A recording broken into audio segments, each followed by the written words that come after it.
A very good morning, students. Beta, we were doing our chapter 4 of 12th Political Science of Part B book, chapter 4 Foreign Policy. So today we will complete our remaining topic. हम कल कर रहे थे, already हम half chapter कर चुके हैं. So today we will do our remaining topic. अब इसमें सिर्फ एक बचा है. मैं आपको ऑलरेडी बता चुकी हूँ. Some topic are already deleted by CBSE ने आपके कुछ टॉपिक ऑलरेडी डिलीट कर चुके हैं और वो भी बता चुके हैं आपके कौन से टॉपिक है. So today we will do this remaining point.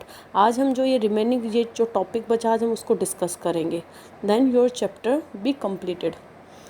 Afro Asian unity. अब देखो बेटा, एफ्रो आपका यूज़ हुआ आपकी साउथ अफ्रीका के लिए. एशियन यूनिटी जो हमारी एशियन कंट्रीज़ है, जो इंडिया है और जो उसकी नेबरिंग कंट्री है. आपने सार्क चैप्टर पढ़ा था, उसमें जो हमारी एशियन कंट्रीज़ का कंट्रीब्यूशन क्या था, उसी बेस पे ही इस चीज़ की स्टार्टिंग थी. एफ्रो एशियन यूनिटी मीन्स जो हमारी एशियन कंट्री, उसमें हम डिस्कस करेंगे इंडिया के बारे में. और एफ्रो मीन्स आपकी साउथ अफ्रीका.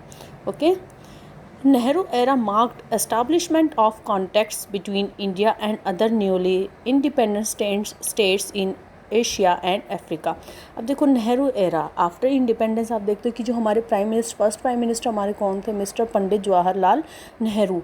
तो उन्होंने क्या स्टार्ट किया था कि भाई वो चाहते थे कि एक लिंक बनाना, एस्टैब्लिशमेंट करना अपनी जो एफ्रो कंट्रीज़ है, जो कौन सी कंट्री थी हमारी साउथ जो अफ्रीका थी, उसके साथ चाहते थे कि जो न्यूली इंडिपेंडेंट स्टेट हुए, जिनको अभी न्यूली इंडिपेंडेंस मिली है, उसके साथ एक एरा मतलब एक फ्रेंडली रिलेशन एस्टैब्लिशमेंट की जाए और उसके बेस पे ही हर कंट्री की डेवलपमेंट हो. जो न्यूली इंडिपेंडेंट स्टेट्स है जिनको न्यूली इंडिपेंडेंस मिली थी, और उसमें साउथ अफ्रीका भी था. तो पंडित जवाहरलाल नेहरू चाहते थे कि इनके साथ अपने कुछ रिलेशन एस्टैब्लिश किए जाए और उसी बेस पे ही वर्क किया जाए. Under Nehru's leadership India convent the Asian relations conference in March 1947. इसी बेस पे नेहरू की लीडरशिप में ही ये एशियन रिलेशंस की एक कॉन्फ्रेंस हुई. कहाँ पे? मार्च 1947 में. और इस पर क्या मैटर था कि भाई जो भी आप एफ्रो एशियन जो कंट्रीज़ थी उनमें फ्रेंडली रिलेशन मेंटेन करना पीसफुल वे में, और एक दूसरे की कंट्री पे किसी भी इमरजेंसी टाइम में एक दूसरे की हेल्प करना. India supported the process of decolonization and oppose racism especially apartheid in South Africa. अब देखो इंडिया क्या सपोर्ट कर रहे थे, process of decolonization means Nehru ji चाहते थे कि जो टोटली ब्रिटिशर्स का रूल था वो हमारी कंट्री से बिल्कुल टोटली ही वो रिमूव हो जाए, और हर स्टेट जो है और जो हर कंट्री थे जो ब्रिटिशर्स के अंडर में थे वो उनको इंडिपेंडेंस मिले. क्योंकि आफ्टर इंडिपेंडेंस भी हमारे कुछ पार्ट थे, जैसे गोवा को भी बाद में इंडिपेंडेंस मिली थी, तो नेहरू जी, और साउथ अफ्रीका को भी बाद में इंडिपेंडेंस मिली थी. तो नेहरू जी चाहते थे प्रोसेस हो किस चीज़ का, डीकोलोनाइजेशन, कि टोटली रूल किसका ख़त्म हो जाए, जो ब्रिटिशर्स हैं उनका टोटली जो रूल है वो हमारी कंट्री से फिनिश हो जाए. और वो किसके अपोजिट थे? Racism means especially in apartheid in South Africa. बेटा अपार्थाइड मीन्स होता है discrimination on face colour. Race का मतलब ही होता है कि किसी के साथ भेदभाव करना, डिस्क्रिमिनेट करना किस बेस पे? फेस कलर पे. और ये साउथ अफ्रीका में आपने नेल्सन मंडेला के बारे में सुना होगा, उन्होंने इतना स्ट्रगल किया है साउथ अफ्रीका को इंडिपेंडेंस दिलाने के लिए और फाइनली उनको सक्सेस भी मिली. तो नेहरू जी चाहते थे कि भाई ये डिस्क्रिमिनेशन जो है ख़त्म हो, फेस कलर पे डिस्क्रिमिनेशन, कास्ट बेस पे, रेशियल बेस पे कोई भी डिस्क्रिमिनेशन नहीं होना चाहिए, और साउथ अफ्रीका के साथ वो अपने रिलेशन बेटर करना चाह रहे थे.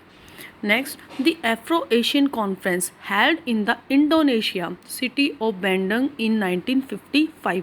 अब देखो बेटा यहाँ एक इंटरनल क्वेश्चन भी बन रहा है कि अब इनके लिए वर्क करें. चलो दोनों कंट्री एक दूसरे के लिए ट्राई कर रहे हैं कि भाई बेटर रिलेशन हो, इंडिपेंडेंस काफ़ी स्ट्रॉन्ग हो, डेमोक्रेसी सेट हो.